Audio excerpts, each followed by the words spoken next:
Licence surveyor పరీక్షలకు జిల్లా యంత్రాంగం అవసరమైన ఏర్పాట్లు పూర్తి చేసింది.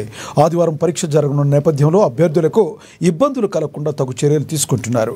పట్టణంలోని ప్రభుత్వ ఆర్ట్స్, కామర్స్ డిగ్రీ కళాశాలల్లో జరగనున్న పరీక్షకు 155 మంది హాజరు కానున్నారు. ఉదయం 10 నుండి మధ్యాహ్నం 1 గంట వరకు థియరీ, మధ్యాహ్నం 2 నుండి సాయంత్రం 5 గంటల వరకు ప్లాట్లింగ్ పరీక్ష జరగనుంది. భూభారతి చట్టం అమల్లో భాగంగా భూకొలతలు సర్వే చేసేందుకు లైసెన్స్ సర్వేయర్ల కోసం ఈ పరీక్ష నిర్వహిస్తున్నారు. పరీక్ష ఏర్పాట్ల ప్రక్రియను coordinator Rajender, observer Rajalingu, principal Atiq Begum పరిశీలించారు.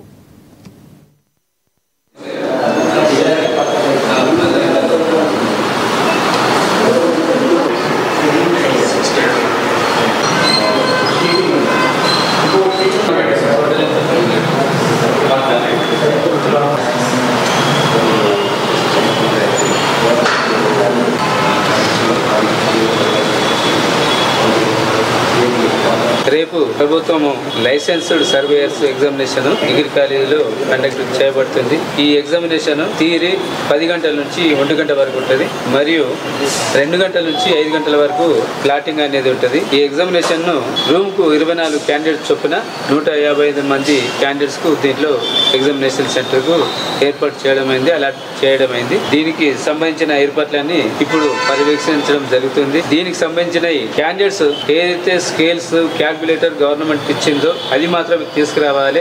మిగతా వస్తువులు ఏ వస్తువులు కూడా ఎగ్జామినేషన్ హాల్కు తీసుకురావడానికి వీల్లేదు. దీనిపై పకడ్బందీగా చర్యలు తీసుకొని ప్రశాంతంగా ఎగ్జామినేషన్ జరపడానికి ఇన్విజిలేటర్లను, chief superintendent degree college principal గారిని, అబ్జర్వర్ గా district BC development officer Rajalingam నన్ను నియమించడం జరిగింది. వీరు assistant director survey and land records department వీరి ఆధ్వర్యంలో ఎగ్జామినేషన్ ఇక్కడ కండక్ట్ చేయబడుతుంది. కాబట్టి దీనికి ఎవరైతే ఎగ్జామినేషన్కి వస్తారో క్యాండిడేట్స్ అందరూ ప్రభుత్వ నిబంధనలు ఏదైతే ఉన్నదో నిబంధనల ప్రకారం వచ్చి ఎగ్జామినేషన్ రాసి విజయవంతం చేయాలని చెప్పి ఇందు మూలంగా కోరడం జరుగుతుంది. టైమింగ్స్ 10 AM to 10 గంటల నుండి 1 గంట వరకు థియరీ ఉంటుంది.